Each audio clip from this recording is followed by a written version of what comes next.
Darlleniad o'r Efengyl Ioan, pennod 16, adnodau 16 i 33. Yn fuan iawn byddai wedi mynd, a fyddwch chi ddim yn fy ngweld i ddim mwy. Yna'n fuan iawn wedyn byddach chi yn fy ngweld i eto.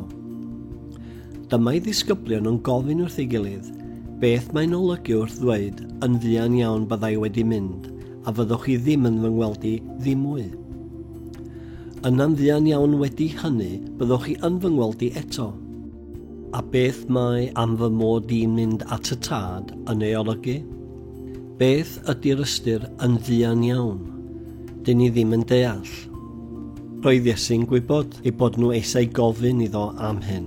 Felly, meddai wrthyn nhw, ydych chi'n trafod beth dwi yn ei olygu wrth ddweud yn fuan iawn byddai wedi mynd, a fyddwch chi ddim yn fy ngweld i ddim mwy?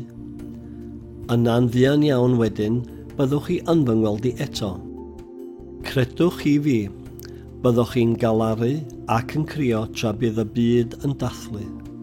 Byddwch yn drist go iawn, ond bydd y tristrwch yn troi'n llawenydd. Mae wraig mewn poen pan mae'n cael babi, ond mae hi mor llawen pan mae babi wedi cael ei eni, a mae'n anghofio'r boen. Yr un fath gyda chi. Ydych chi'n teimlo'n drist ar hyn o bryd, ond byddai yn eich gweld chi eto a byddwch chi'n dathlu. A fydd neb yn gallu dwyn eich llawenydd oddi arnoch chi. Fydd ddim cwestiynau ganddoch chi i ofyn y diwrnod hwnnw. Credwch i fi, bydd fy nhad yn rhoi i chi beth bynnag a ofynnwch i mi am awdurdod i wneud.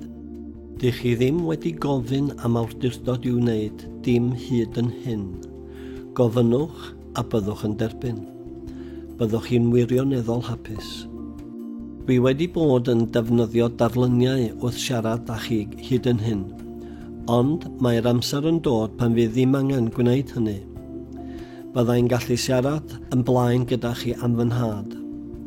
Y diwrnod hwnnw byddwch yn gofyn i Dduw am fy nawdurdodi.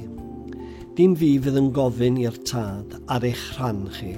Na, mae'r tad ei hun yn eich caru chi, am eich bod chi wedi fy ngharu i, ac am eich bod wedi credu yn fy mod i wedi dod oddi wrth y tad. Dwi wedi dod i'r byd oddi wrth y tad, a dwi ar ffin gadael y byd a mynd yn ôl at y tad. Nawr, rwy ti'n siarad yn blaen, meddai'r disgyblion. Dim darluniau i'w dehongli, dyn ni'n gweld bellach dy fod yn gwybod pob peth. Does dim rhaid i ti ofyn i unrhyw un beth mae nhw'n ei feddwl hyd yn oed. Mae hynny'n ddigon i wneud ni gredu dy fod ti wedi dod oddi wrth Dduw. Ydych chi'n credu, ydych chi, meddai Iesu? Mae'r amser yn dod, yn wir, mae yma.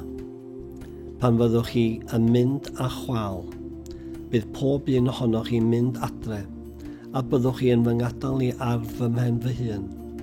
Ond dwi ddim wir ar fy mhen fy hun, am fod yn nhad gyda fi. Dwi wedi deud y pethau hyn wrthoch chi mwyn i chi gael heddwch go iawn sydd yno fi.